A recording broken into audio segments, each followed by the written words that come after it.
Eu gostaria de continuar os estudos sobre o Pai Nosso. E nesse de hoje, por conta do horário, por conta de toda a festa, ele vem a calhar, a parte do Pai Nosso que nós vamos estudar, vem a calhar na nossa festividade.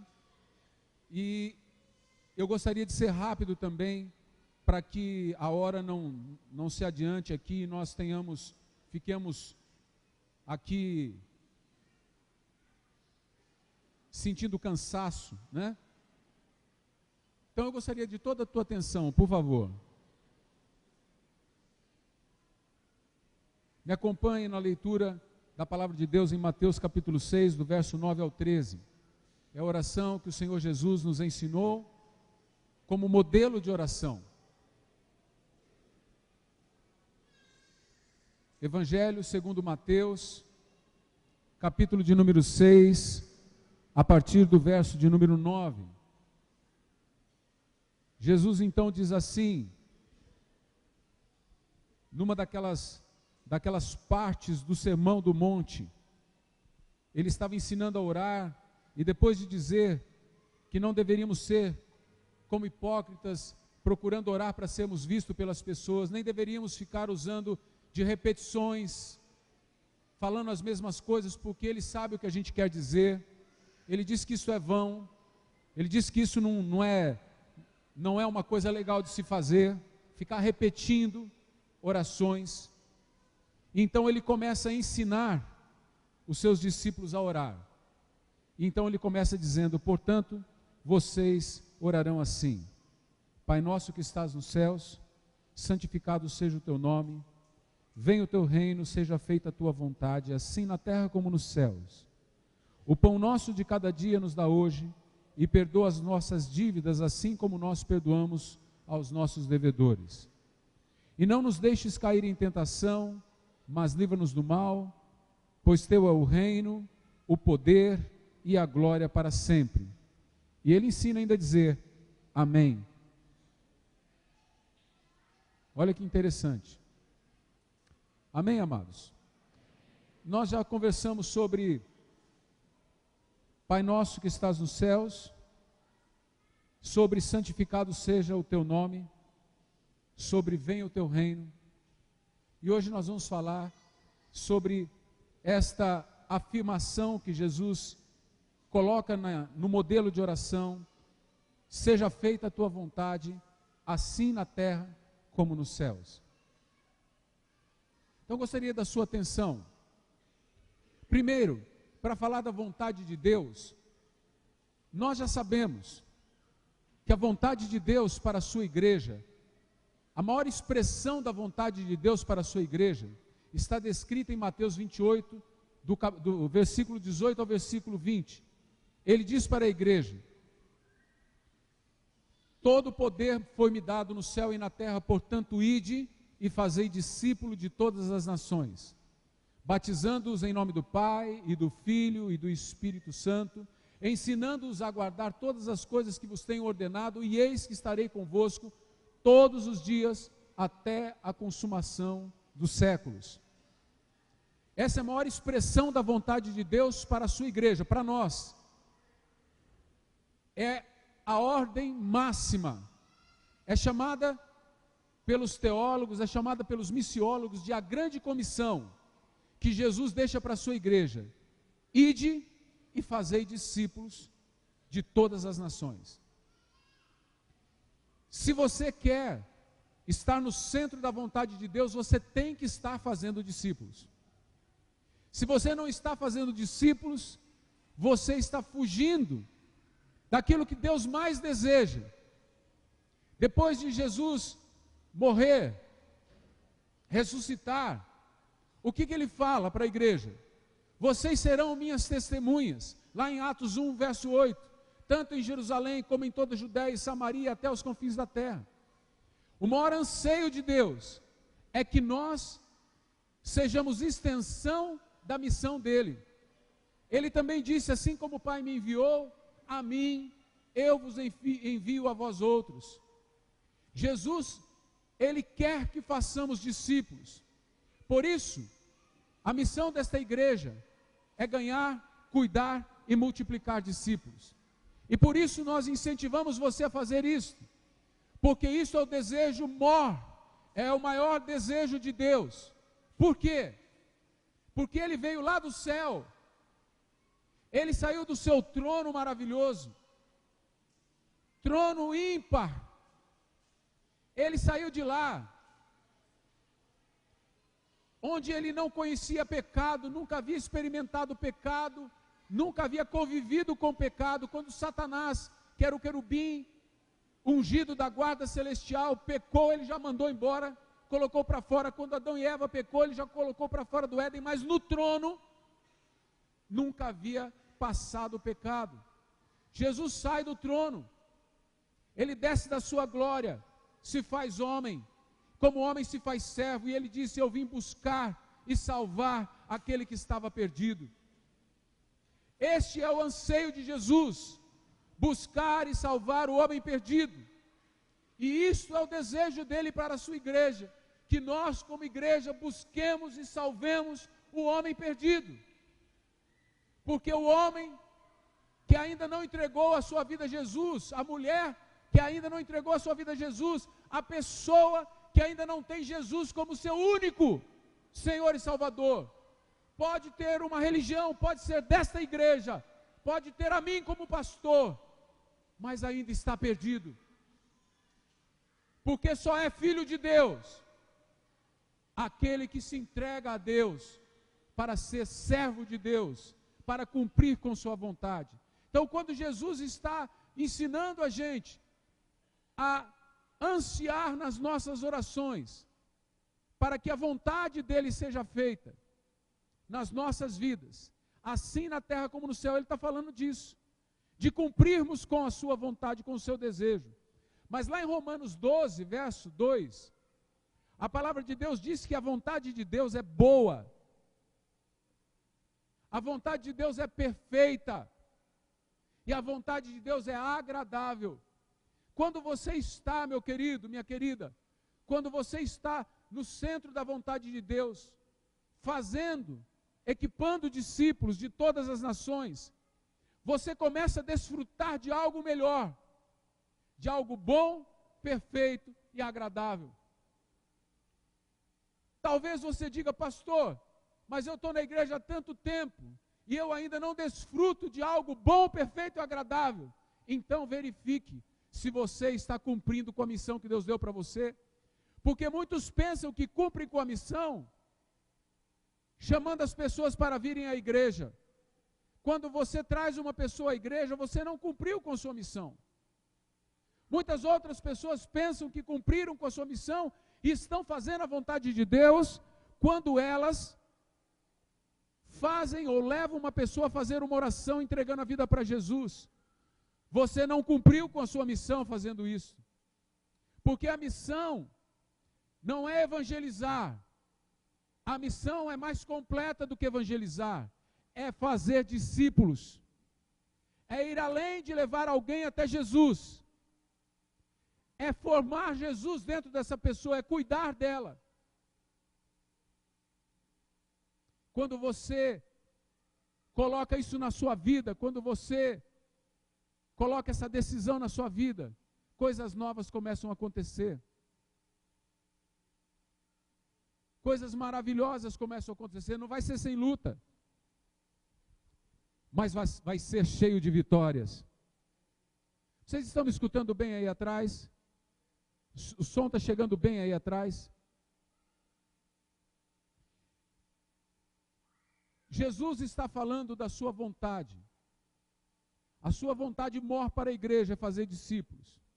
A sua vontade é boa, perfeita e agradável. E Ele está ensinando a gente, aqui nas nossas orações, a gente expresse o desejo diante de Deus. Eu já falei sobre isso em outros dias, mas talvez você não esteve por aqui.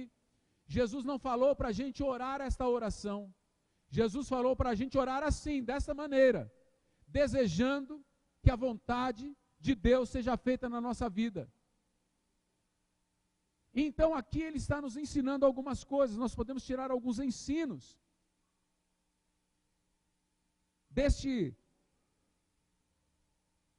dessa declaração em que Jesus nos ensina a ansiar pela vontade de Deus, que ela seja feita aqui na terra como ela é feita no céu. O primeiro ensino que nós podemos tirar daqui é que se Deus está dizendo isto, e Jesus é Deus, porque diz lá em 1 João que Ele é o verdadeiro Deus e a vida eterna. Se Deus está nos dizendo que a vontade que Ele quer que se cumpra na nossa vida é a mesma vontade que se cumpre no céu, Ele está dizendo para nós que no céu a vontade de Deus é cumprida fielmente. Então o primeiro ensino é isso. No céu é cumprido fielmente. Lembra do querubim da guarda celestial, quando ele descumpriu a vontade de Deus, quando ele começou a querer ser como Deus, quando ele começou a ser arrogante, orgulhoso, e ele pensou, vou colocar o meu trono acima do trono de Deus. Ele pensou que ele tinha poder para isso. O que Deus fez? Derrubou ele por terra.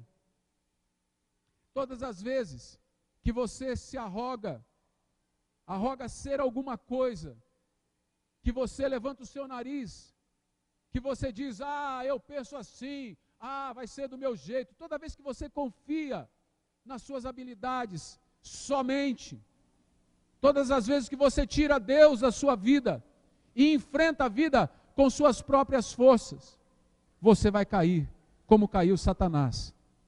E ele não só caiu, mas diz a palavra que ele será aprisionado por 1000 anos, depois da volta de Jesus.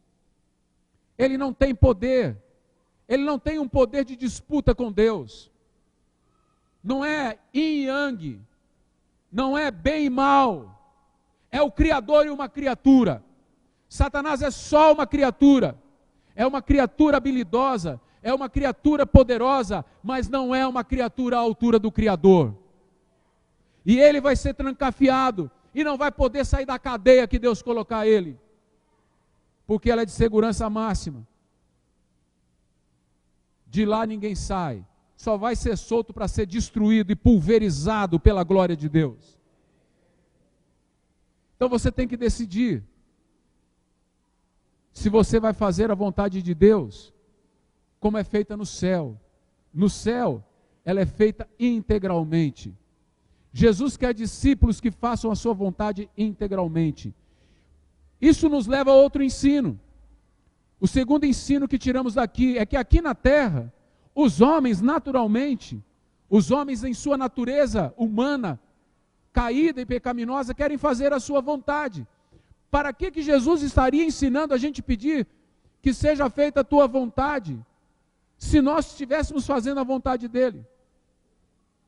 Ele nos ensinou a pedir porque em nós sempre há, mesmo sendo crentes em Cristo, sempre vai haver um desejo estranho de não fazer a vontade de Deus, de fazermos a nossa própria vontade. Por isso ele nos incentiva. Peçam sempre, desejem sempre a minha vontade, mas desejem que ela seja feita na sua vida como ela é feita no céu, integralmente. Quando nós olhamos para Efésios 2, verso 3, nós vemos que Satanás traçou um curso para o mundo, e neste curso os homens fazem a vontade da carne e dos pensamentos. Eles ficam fazendo a vontade deles. Deu na telha, senti vontade, eu senti desejo, eu vou fazer. Eu quero, eu vou fazer. Eu pensei assim, eu vou fazer. Eu desejei assado, eu vou fazer. E ele disse, por este motivo, porque vocês não são dirigidos pela minha vontade, mas são dirigidos pelas próprias vontades, vocês são filhos da ira de Deus. Vocês não são meus filhos. Amados, quando nós resolvemos fazer a nossa vontade, a palavra de Deus nos ensina que nós estamos nos portando como filhos do diabo. Porque o filho de Deus, a filha de Deus, busca fazer a vontade do Pai Celestial. O terceiro ensino que vemos aqui é que nós precisamos expressar na nossa oração. Nós precisamos mostrar para Deus não só com palavras, mas com atitudes, que queremos fazer a vontade dele. A vontade dele no céu é perfeita. Aqui na terra os homens querem fazer sua própria vontade. Nós estamos vendo as famílias serem destruídas. Porque a mulher puxa para um lado, eu quero do meu jeito. O homem puxa para o outro, eu quero do meu jeito. Os filhos, eu quero do meu jeito. E cada um quer do seu jeito. E a família foi constituída por Deus. Só vai funcionar se for do jeito de Deus. Tem que ser feita a vontade de Deus. O homem está em crise com a mulher, aí aparece um rabo de saia.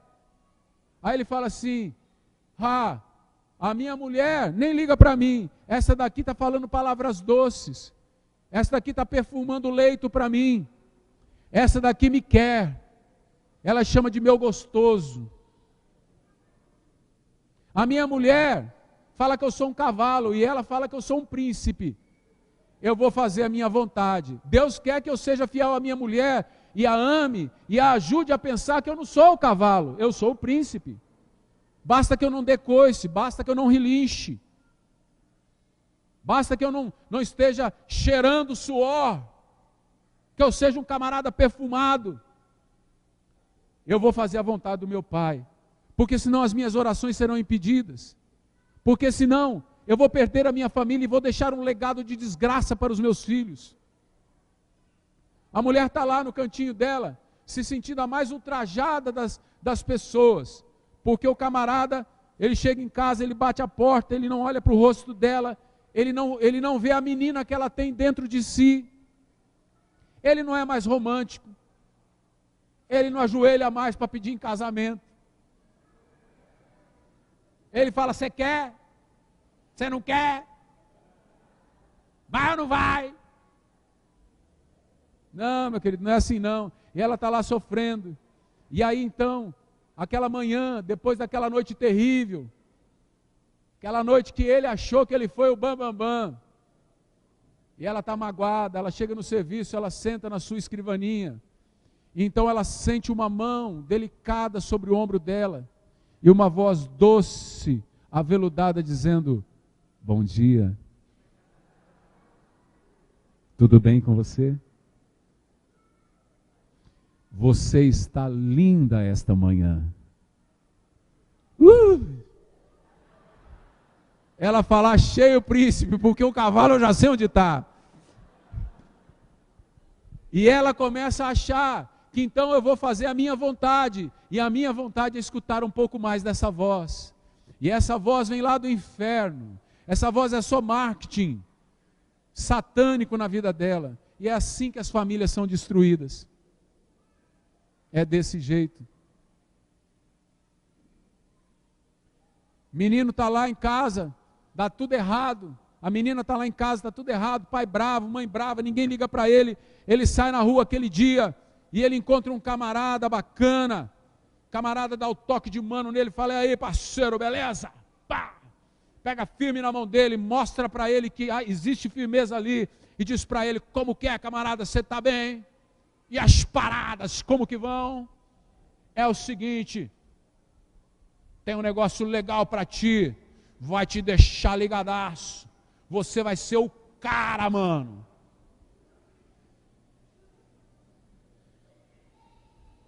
Eu sou seu parceiro, não precisa pagar nada, cheira, que você vai ser outra pessoa. E vai mesmo. Vai ser outra pessoa, vai virar um cadáver. Ele só não conta o final da história, mas o menino está iludido, vai fazer a vontade dele mesmo. E aí então vem a morte, vem a desgraça. Jesus está dizendo para você: deseja a minha vontade. Deseja a minha vontade, mas deseje fazer a minha vontade como ela é feita no céu. Que as tuas orações reflitam isto. E aí então, irmãos, nós entendemos que devemos andar nos princípios de Deus. Meu querido, pergunte-se, por favor, olhe na minha direção por um instante. Eu estou completando a palavra de hoje. Eu queria que você se perguntasse: o que você faz no teu dia a dia? Pergunte-se: o que eu faço no dia a dia? Pergunte-se o que você faz. Você levanta pela manhã, o que você faz? Quantos vão trabalhar? Levanta a mão. Quantos vão trabalhar? Todos vão trabalhar. E o que você trabalha? Alguns são professores, outros são operários, outros são médicos, psicólogos, engenheiros, arquitetos, outros são pedreiros, outros são serventes, outros são enfermeiros, enfermeiras, fisioterapeutas, designer gráfico, tenho lá em casa. Outros são da área da computação, outras são do lar, que é um trabalho enfadonho. Mulher trabalha o dia inteiro, e a hora que ela vai ver, está tudo por fazer de novo. Outros estão no serviço público, e amanhã você vai levantar de manhã e você vai trabalhar. E depois da manhã, alguns são estudantes, você vai estudar, sei lá, de manhã, à tarde ou à noite, e depois da manhã você vai fazer a mesma coisa. E na quarta-feira você vai fazer a mesma coisa. E na quinta, desconfie, você vai fazer a mesma coisa. E na sexta a mesma. E talvez você tenha que fazer no sábado também. Mas alguns têm meio período no sábado para descansar, e o domingo, sabe para quê? Para recobrar força, porque na segunda-feira ele vai ter que voltar para o trabalho. E na terça-feira ele vai fazer a mesma coisa. E na quarta-feira, e na quinta-feira, e na sexta-feira. E depois do primeiro ano fazendo isso, sabe de uma coisa? Ele tem um tempo de férias, recebe um 13º, que na verdade não é 13º, e ele entra no segundo ano de trabalho, fazendo a mesma coisa. E ele termina a primeira década, e ele vai para a segunda década, fazendo a mesma coisa. E entra na terceira década, fazendo a mesma coisa. E ele que tinha 20 anos, agora ele está com 50. Ele está parecendo uma laranja chupada, está parecendo um maracujá, depois de ficar meio docinho. Está enrugado, feito um sei lá o quê. Eu não achei. Falhou. Mas tudo bem. Ele chega na aposentadoria, ele não tem mais força. Agora ele tem uma aposentadoria de um salário mínimo. Aposentadoria que não dá para pagar o remédio da pressão alta dele, porque ele vive atormentado. Não dá para pagar o remédio do diabetes, porque agora ele tá quebrado, porque ele só vive para trabalhar e comer. Ele está gordo, ele não faz outra coisa. Ele está com as suas artérias todas endurecidas, porque ele está cheio de estresse. Ele já não tem mais prazer na vida, já não tem sonhos, fazer o quê? Eu não tenho mais força. Ele já está entrando nos 60 anos, ele ficou sexagenário. E ele sabe que a vida dele está declinando. E ele então começa a sentir o cheiro. Ele começa a ir mais aos funerais. Agora, ele tem mais funeral para ir. E ele pensa, quando será o dia que eu vou estar dentro desse caixão? E sabe de uma coisa, irmãos? Um dia ele vai estar lá dentro. Um dia você vai estar lá dentro. Um dia eu vou estar lá dentro. E eu te pergunto, de tudo que você fez, o que é que você deixou e o que é que você vai levar? Vai acabar e você não vai levar coisa alguma. O seu patrão ganancioso também vai morrer, não vai levar coisa nenhuma. E os filhos dele vão pensar que ficaram com muita coisa. Aquele pouquinho que você juntou vai ficar para os filhos dividirem e vai restar nada. E no final você vai ter que se apresentar diante de Deus. E eu pergunto, foi feita a vontade de Deus ou a tua? E eu quero te perguntar mais, foi feita a tua vontade ou foi feita a vontade desse mundo, desse curso que sugou a tua vida e tornou a tua vida coisa nenhuma, e tornou os teus sonhos coisa nenhuma, e jogou você dentro de um caixão? Agora, a tua família tem que lutar para pagar o funeral, e às vezes pedir ajuda, porque não sobrou nada. Jesus está dizendo para você essa noite: meu filho, minha filha, peça que seja feita a minha vontade, porque a tua vontade te leva para o inferno, a tua vontade te leva para uma vida sem sentido, mas que seja feita do meu jeito, do jeito que é feito aqui no céu.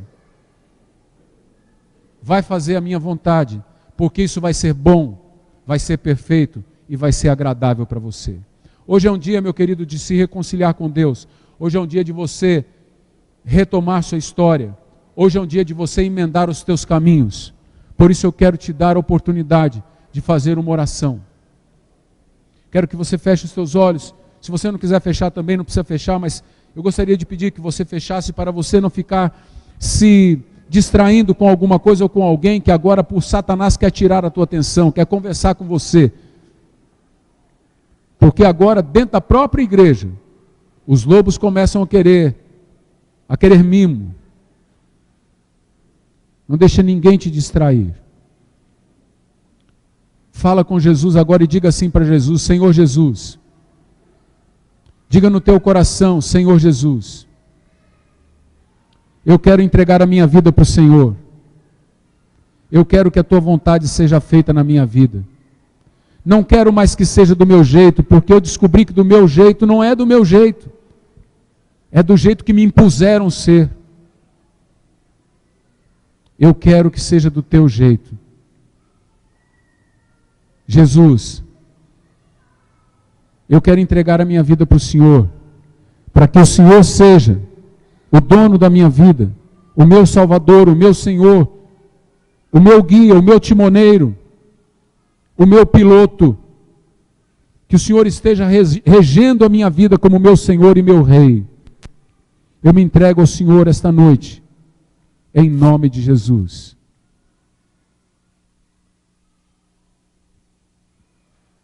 Amém. Continua de olhos fechados, cabeça baixa. Eu quero orar por você que fez essa oração. Eu quero orar por você que entregou a sua vida a Jesus. Eu quero orar por você que deu um basta, que entendeu esta noite que a luz do Evangelho brilhou na sua vida. E você falou para Jesus, fez essa oração de verdade para Jesus. De onde você está? Você que fez a oração, dê um sinal com uma das suas mãos. Eu quero orar por você. Dê um sinal com uma das suas mãos.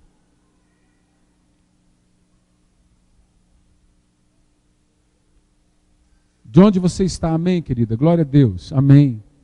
Mais alguém? Dê um sinal com uma das suas mãos. Amém. Glória a Deus. Mais alguém? Pode abaixar a mão. Mais alguém? Você orou, você falou para Deus: Deus, eu quero. Dê um sinal com uma das suas mãos. Eu estou esperando. Pastor, eu não orei, eu não estava entendendo, mas eu quero entregar minha vida para Jesus. Então, dê um sinal com a tua mão dizendo isso. Eu quero orar por você, meu querido. Eu quero orar por você, minha querida. Dê um sinal com uma das tuas mãos. Há mais alguém? Eu quero perguntar às esposas desses homens. Eles entregaram a vida para Jesus lá. Eu pergunto: você vai seguir com eles ou vai ficar puxando para o outro lado? É preciso que você também entregue tua vida para Jesus. Aqui, do que eu vi lá, todos entregaram a vida para Jesus. As namoradas, as noivas, as esposas, as filhas, os filhos. Vocês vão ficar puxando para o outro lado ou vão dizer junto com eles: eu e a minha casa serviremos ao Senhor.